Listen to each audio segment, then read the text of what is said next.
D'être à l'écoute de la radio Futur Média, c'est l'heure du journal, il est midi. Antoine Diouf. Au sommaire de cette édition, les différentes communes de la Casamance, frontalières à la Gambie, sont envahies par des populations en provenance du pays de Yaya Jammeh. Elles ont peur d'une éventuelle intervention militaire.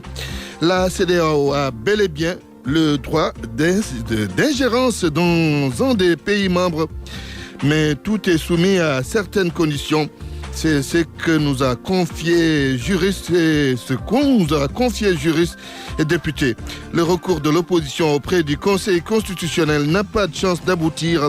Parole du constitutionnaliste Ndiogou Sarr. Manko Watu Sénégal veut l'annulation de la loi organique relative au code électoral. Et puis la SONES précise n'avoir pas été saisie par la mairie de Dakar pour le déplacement de conduite d'eau sur le site aménagé par la municipalité à la place de l'indépendance. Les titres de l'actualité internationale. Sornana Tambaye, bonjour. Bonjour Antoine Diouf. Lutte contre le terrorisme au Mali. L'armée recrute 5000 jeunes pour renforcer ses effectifs. Elle veut reprendre le contrôle du Nord. Au Gabon, les protestations se multiplient.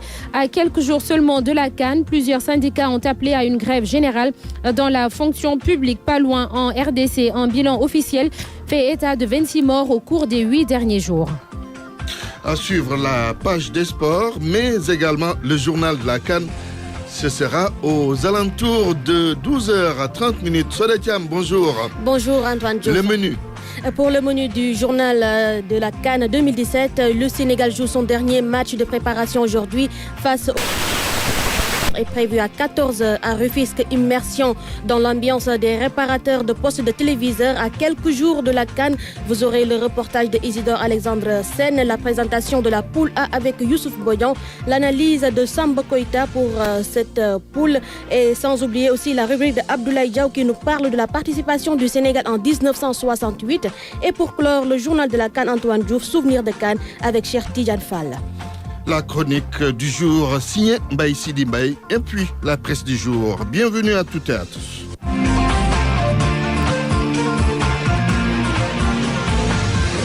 Antoine Diouf. Mesdames, Messieurs, bonjour. Une affluence de population en provenance de la Gambie a été notée dans certaines communes de la Casamance, communes frontalières au pays de Yaya Jammeh. C'est parce que ces populations gambiennes qui viennent se réfugier au Sénégal redoutent le pire chez elles avec une éventuelle intervention militaire de la CEDEAO. Correspondance à Ziguinchor, Lamine Ba. Les communes frontalières à la Gambie commencent à étouffer avec l'arrivée de plus en plus massive de réfugiés gambiens qui quittent leur pays par crainte d'une intervention militaire. À Djouloulou, dans laquelle commune se trouve Séléti, le principal point de transit des réfugiés à destination de la région de Ziguinchor, ce sont chaque jour des familles débordées par le flux de personnes qu'elles reçoivent qui se voient obligées de trouver les moyens pour prendre en charge leurs hôtes. Malan Thiam, maire de la commune de Djouloulou, confirme cet état de fait. Plusieurs maisons, ils sont là. On est en train de faire la situation. Tout le monde est débordé parce qu'il faut les nourrir. Il faut les accueillir, les enfants qui ont une autre éducation. Comment nos vieilles mères peuvent s'occuper d'eux, même si c'est leur petit-fils. Il y a des femmes qui ont laissé leur mari arriver à la maison. Pour le moment, nous ne maîtrisons pas la totalité des gens, mais je sais que la plupart des maisons sont remplies. Bon, il faut les nourrir, certains qui s'occupent et faire tout cela. Compte tenu de la situation devenue insupportable pour ces ménages, le maire de la commune de Djouloulou appelle l'État à leur venir en aide pour leur permettre de gérer la situation. Mais l'État a commencé une tournée. Même hier, l'État était venu avec une délégation spéciale. Ils sont en train d'étudier la situation. Mais ce qui est important, je crois que l'État peut aider. Nous pouvons aider actuellement, on les nourrit. Mais c'est le moyen terme qui va être difficile pour les populations, selon moi. Malancham suggère aussi la création d'un centre d'accueil pour familles de réfugiés, une façon pour lui d'aider les ménages à supporter la situation devenue presque intenable en ce moment. Il faut juste relever que le point dans la commune de Djouloulou relève d'une simple illustration de la situation, mais c'est le même constat qui est fait en ce moment dans toutes les localités de la Casamance naturelle. Lamine Ba, Ziguinchor, Radio Futur Média. Oui, la CEDEAO a le droit d'ingérence quand la situation l'exige. L'organisation sous-régionale peut intervenir dans tout pays membre Pour cela, il faut se soumettre à un certain nombre de conditions. Les juristes et députés que nous avons interrogés nagent ainsi à contre-courant de l'avocat Mamadou Makalou, qui a déclaré que la CEDEAO n'a pas le droit d'ingérence dans ce qui se passe en Gambie. Binta Diallo. Maître Mamadou Makalou a tout faux. C'est un député sénégalais, également député de la CEDEAO, qui le contredit. La communauté économique des États de l'Afrique de l'Ouest a bien un droit d'ingérence, soutient Souleymane Doya. Non seulement je porte un faux par rapport à cette déclaration, mais la CEDEAO a un droit d'ingérence dans tout ce qui se passe dans leurs États. Et tout ceci est régi par des protocoles. Il y a des protocoles relatifs à la paix, il y a des protocoles relatifs. Il y a énormément de protocoles qui régissent le fonctionnement des États de la CEDEAO. Le magistrat Mamadou Diouf, qui a écrit un livre sur la CEDEAO, va plus loin. L'organisation régionale a bien un droit d'ingérence et même d'intervention. Il y a même des doctrinaires qui évitent d'utiliser le mot ingérence. Ils parlent de droit d'intervention. Et le droit d'intervention de la communauté d'intégration qu'est la CEDEAO résulte du traité lui-même et de ses actes additionnels, qui pose comme sanction la possibilité d'intervenir quand la violation des obligations communautaires est avérée et grave. La CEDEAO n'en est pas à sa première ingérence ou intervention. L'exemple de la Côte d'Ivoire est encore frais dans les mémoires quand le président Gbagbo a voulu s'accrocher au pouvoir. RFM 94.0, la radio en puissance. 12h06, vous suivez le grand journal des dysfonctionnements dans les inscriptions pour l'obtention de la carte d'identité biométrique CEDEAO. C'est ce qu'a noté Yankoba Diatara dans l'intérieur du pays. Le secrétaire national chargé de la vie politique de Réumi déclare que l'on fait même des faveurs aux militants de l'APR. Il y a insuffisance de commission, dit-il. Il en réclame plus. Yankoba Diatara et le secrétariat général national du parti Réumi en tournée politique se sont prononcés sur l'éventualité d'une intervention militaire en Gambie. Nous l'écoutons au micro de Max Euclid Kamfani. Nous avons constaté partout où nous sommes passés l'insuffisance des commissions d'inscription au niveau des villes de l'intérieur du pays. Par exemple, nous étions à Kolda où il y a une seule commission. À Vélingara également une seule. Alors que c'est des communes qui sont quand même de grandes communes, des villes, donc qui méritent quand même qu'on ait un nombre important de commissions. Ici aussi à Sédhiou, la situation a été décriée parce qu'il y a une seule commune, mais aussi ils ont constaté quand même des dysfonctionnements au niveau de la commission où les gens du pouvoir continuent encore à s'accaparer naturellement du dispositif d'inscription et qui inscrivent même souvent, comme ils l'ont dit, nuitamment leurs militants au détriment des militants de l'opposition. Je pense que c'est une situation qu'il faut regretter, qu'il faut dénoncer, mais également, il prendra aussi les dispositions nécessaires pour que ces errements-là soient corrigés. Donc nous demandons au régime de Macky Sall de démultiplier les commissions d'inscription parce qu'il y a un problème de sécurité. Parce qu'au-delà de l'obtention de la carte d'électeur, il y a l'obtention de la carte nationale d'identité. Or, un peuple qui n'est pas identifié est en risque, suit beaucoup de risques, d'autant plus que nous sommes dans une zone frontalière. Aujourd'hui, il y a des situations de crise qui sont dans la sous-région qui méritent quand même que nous puissions donc mettre les gens dans de meilleures conditions de sécurité. Et c'est l'occasion pour nous aussi de demander au président Macky Sall d'être très prudent avec le dossier de la Gambie. J'ai survolé la Casamance, je vois que la Gambie est au cœur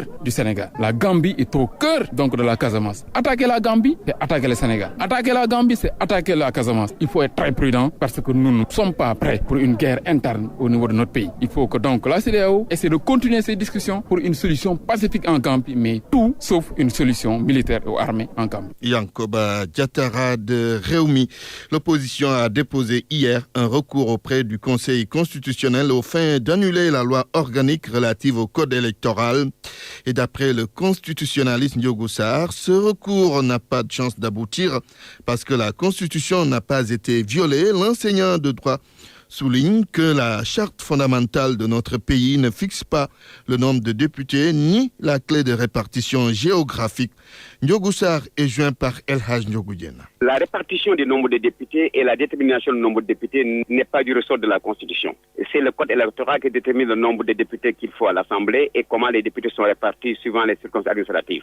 Il est évident aussi que le droit de suffrage est réglé au Sénégal par le code électoral qui détermine les modes de scrutin, c'est-à-dire les systèmes par lesquels on doit répartir ces députés. Donc par conséquent, je vois mal comment l'opposition pourrait saisir le Conseil constitutionnel sur la seule base qu'on a augmenté le nombre de députés et que par conséquent, il y a une violation de la Constitution alors que la Constitution ne s'est jamais intéressée à cette question. Par contre, Vous voyez que si l'opposition pouvait saisir une autre juridiction en évoquant une violation du code électoral, je peux comprendre.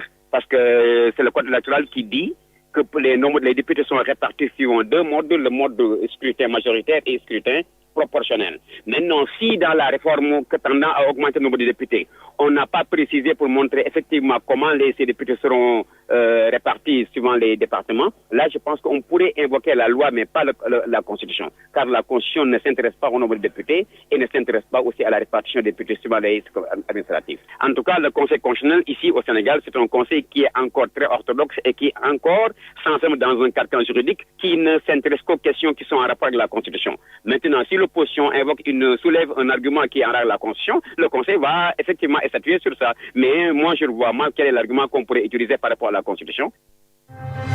RFM. La radio de toute l'actualité. La radio de toute l'actualité. La SONES précise n'avoir pas été saisie par la mairie de Dakar pour le déplacement de conduite d'eau sur le site aménagé par la municipalité à la place de l'Indépendance.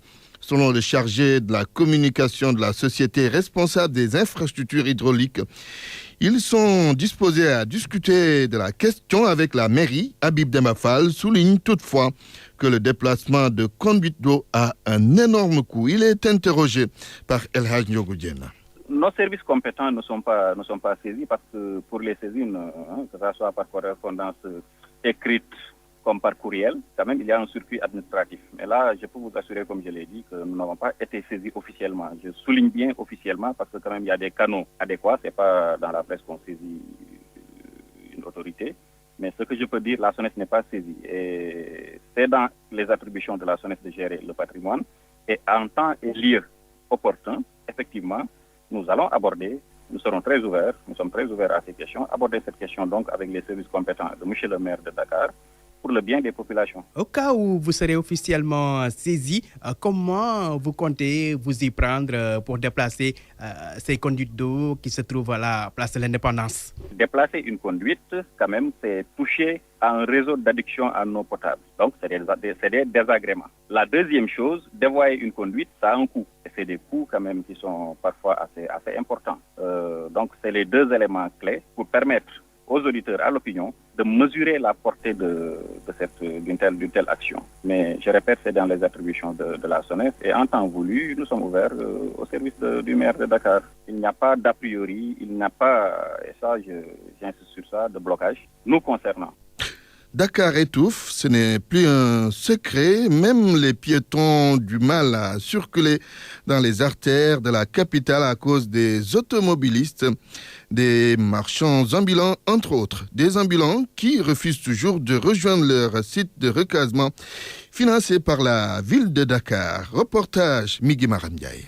Des rues étroites, la plupart occupées par des marchands ambulants, des tabliers ou encore des mendiants, sans oublier les automobiles stationnés à tout va. Même les piétons ont du mal à circuler. Nous sommes en pleine ville, à Dakar. Pour rien, les nerfs sont tendus.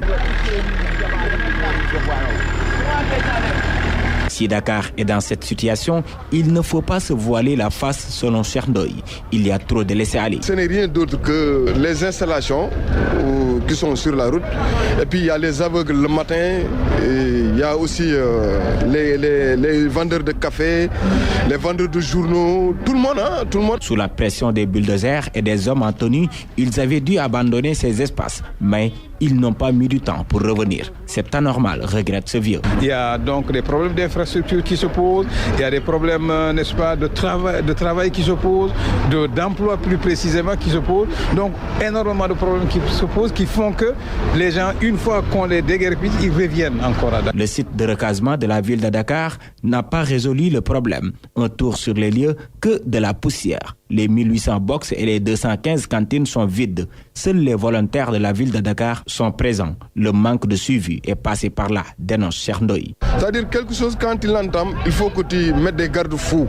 Les garde-fous, c'est quoi? Il faut avoir un plan. Tu prends des agents, toujours, qui vont veiller sur la route. Ceux qui avaient occupé dès les premières heures ces espaces sont retournés dans la rue, faute de clients. C'est pourquoi nos interlocuteurs demandent aux autorités d'être plus rigoureuses dans les prises de décision.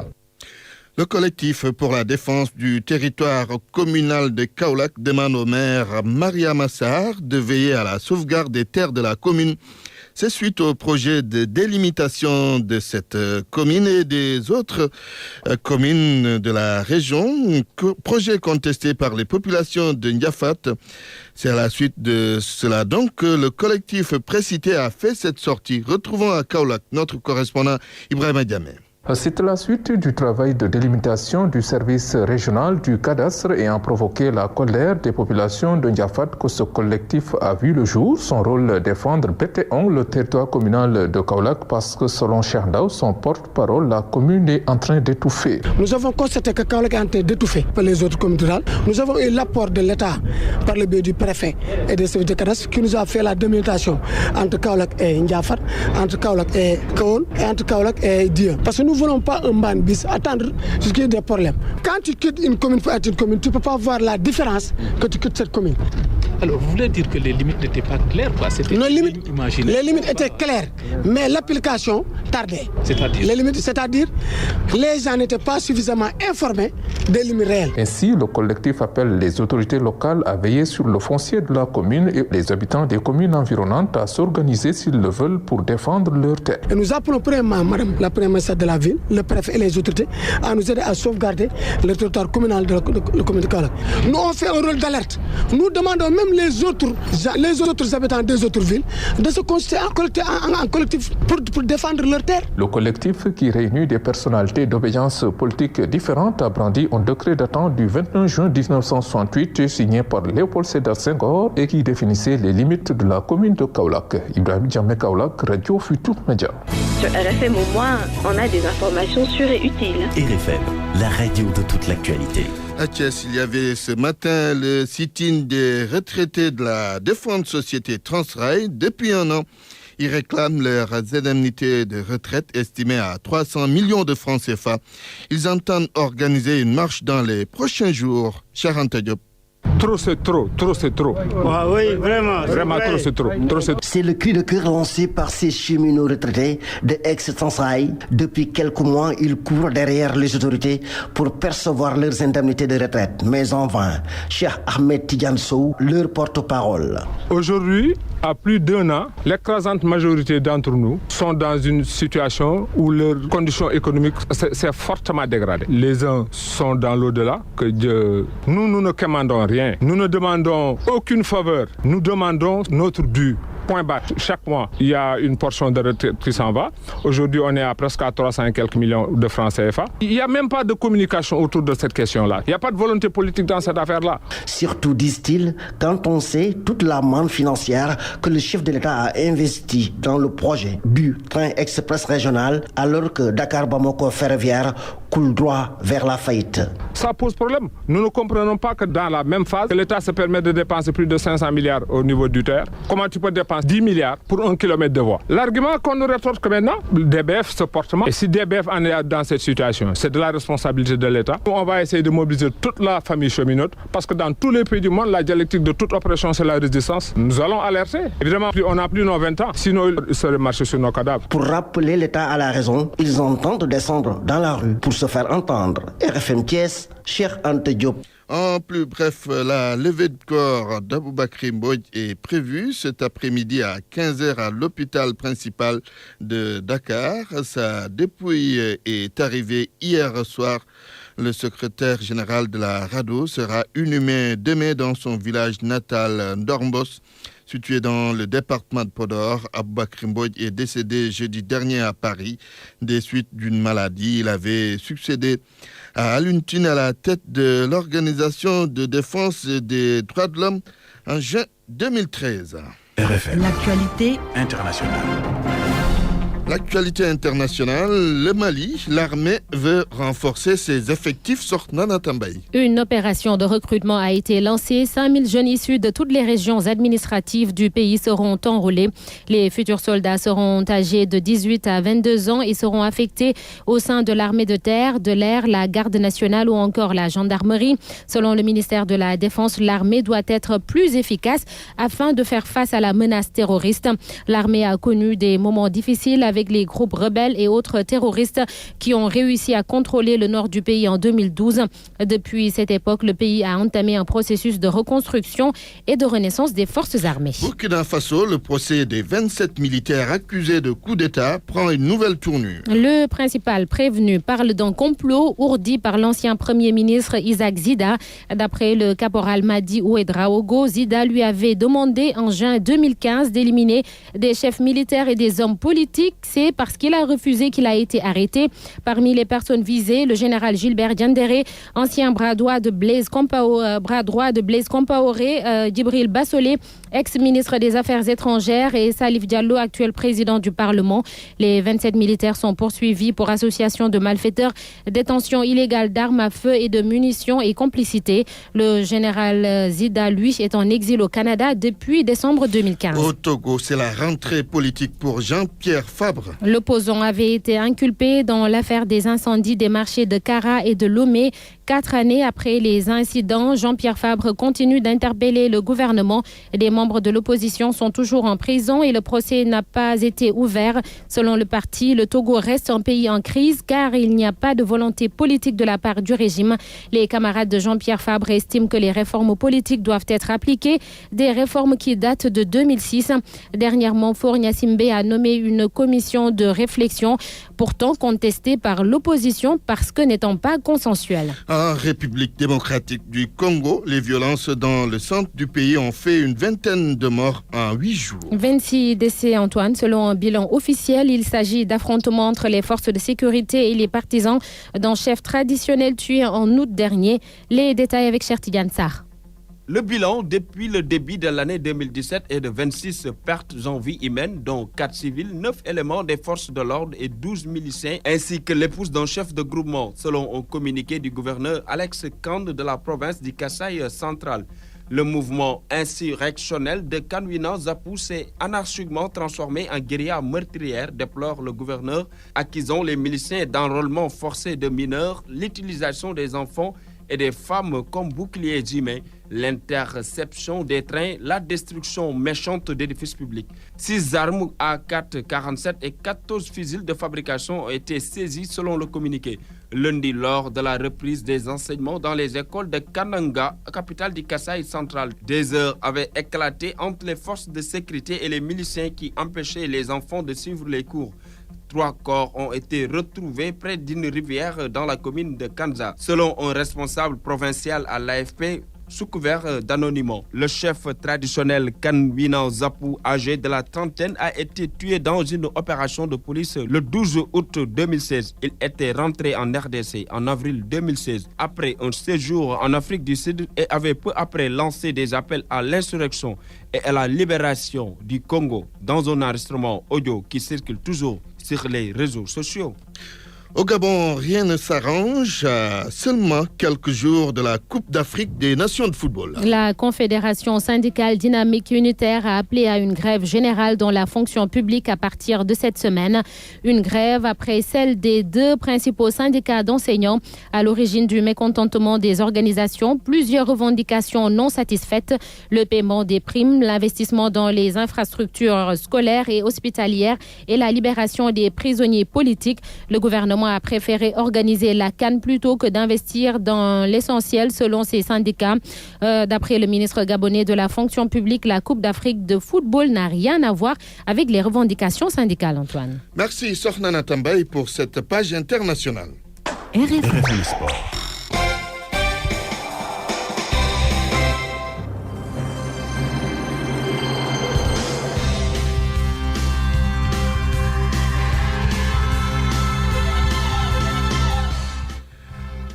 Les sports avec la réhabilitation du stade Alassane Djigo de Pékin. Le président de la République tient maintenant au bon usage et à l'entretien de l'infrastructure sportive.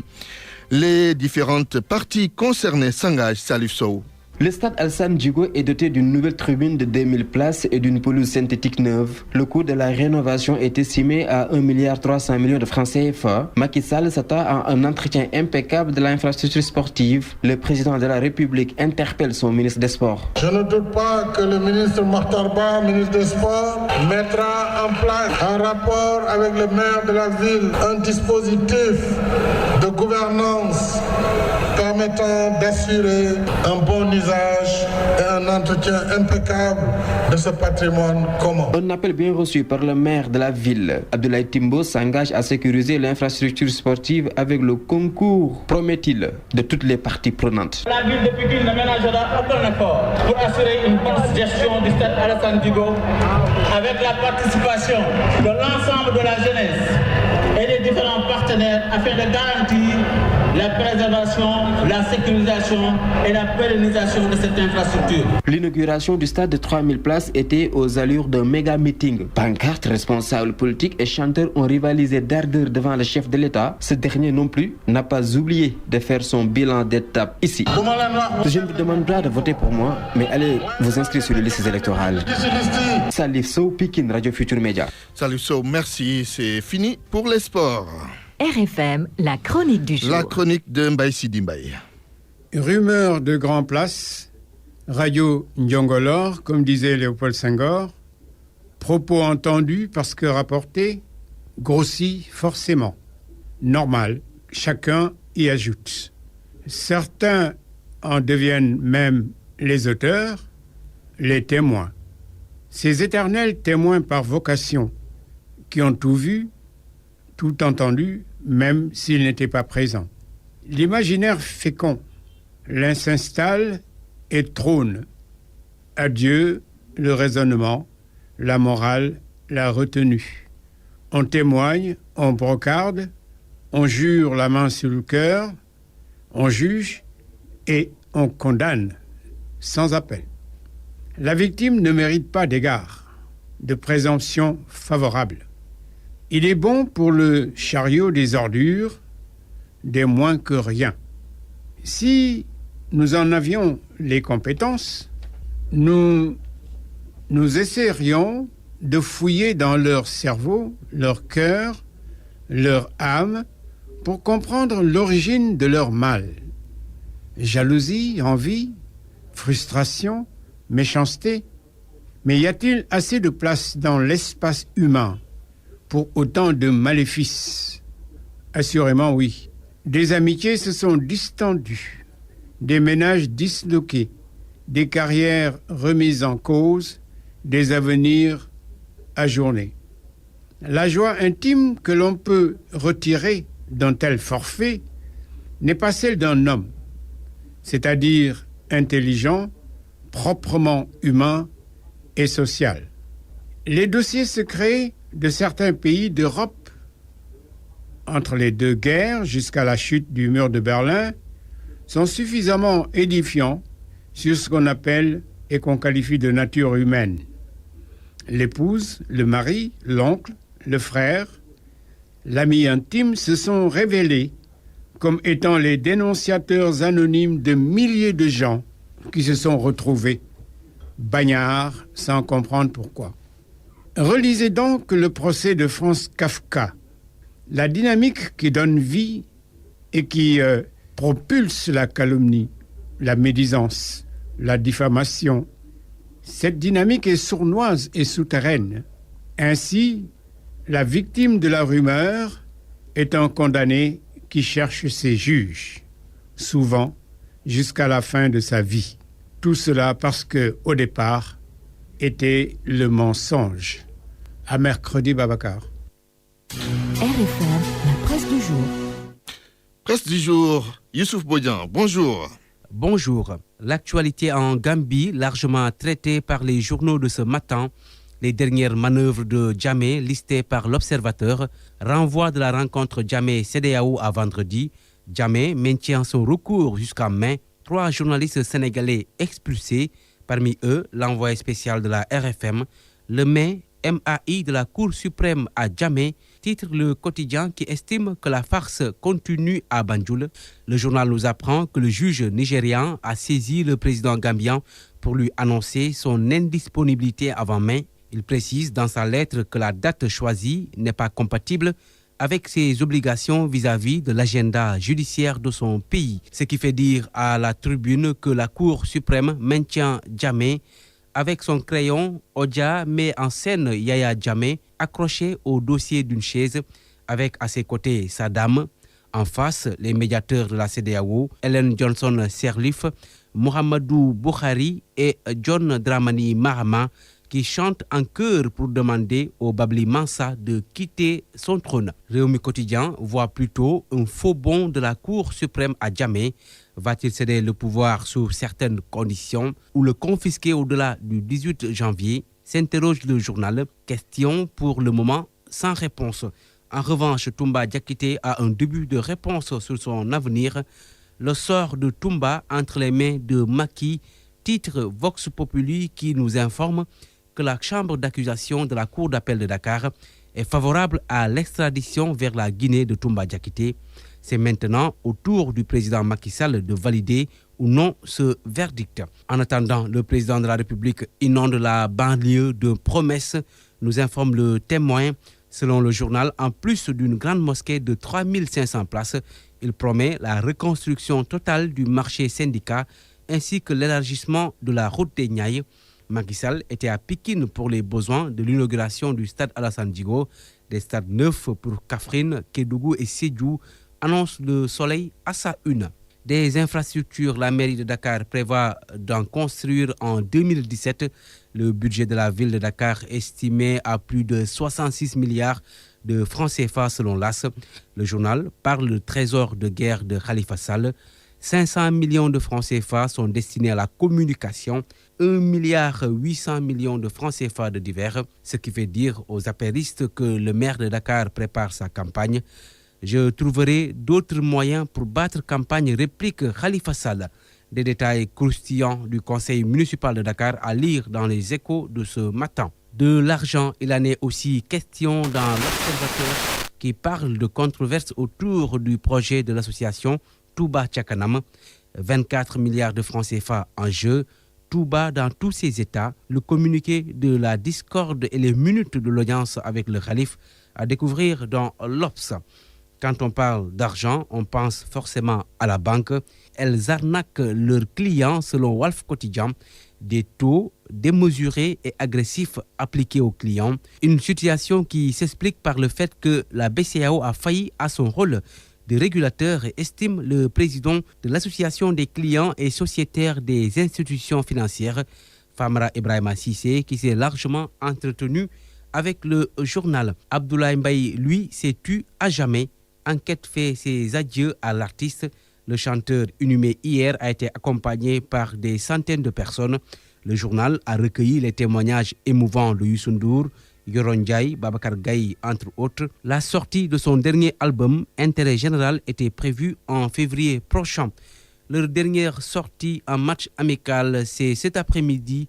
Les Lions du Sénégal affrontent le Congo à 14h30 GMT. Aliou Cissé, sélectionneur des Lions dans l'Obs. Nous avons beaucoup travaillé sur le plan athlétique. Maintenant, place à l'affûtage. Nous mettons beaucoup d'intensité dans la préparation. C'est rassurant, déclare Idrissa Gana Gueye, qui devrait être partant, ainsi que les autres Lions du championnat anglais ménagés lors du match contre la Libye. Bonne lecture à tous.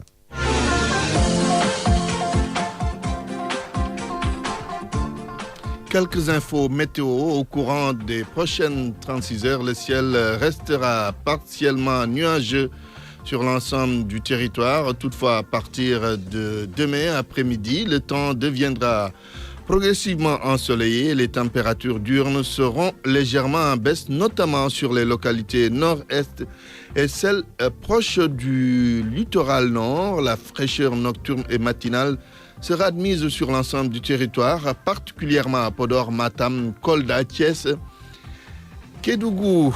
Fin de cette édition, le rappel des titres. Antoine Diouf. Les différentes communes de la Casamance frontalière à la Gambie sont envahies par des populations en provenance de la Gambie.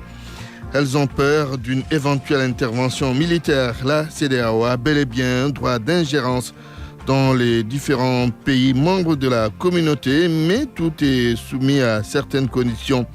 C'est ce qu'on nous a confié juristes et députés. Le recours de l'opposition auprès du Conseil constitutionnel n'a pas de chance d'aboutir. Parole du constitutionnaliste Ndiogou Sarr. Manko Watu Sénégal veut l'annulation de la loi organique relative au code électoral. Et puis la SONES précise n'avoir pas été saisie par la mairie de Dakar pour le déplacement de conduite d'eau sur le site aménagé par la municipalité à la place de l'Indépendance. Journal présenté par Antoine Diouf, à la technique Vincent Mamadou Diop. Réalisation El Hadj Ndiogou Diène, à la régie il y avait Pape Oumar Diaw. À 13h, Mamadou Mohamed Ndiaye pour la grande édition à Wolof. Tout de suite, c'est le journal de la CAN avec Soda Thiam. Bonjour Soda. Bonjour Antoine Diouf. Et c'est parti. Et c'est parti. Et c'est parti. Et c'est parti. Et c'est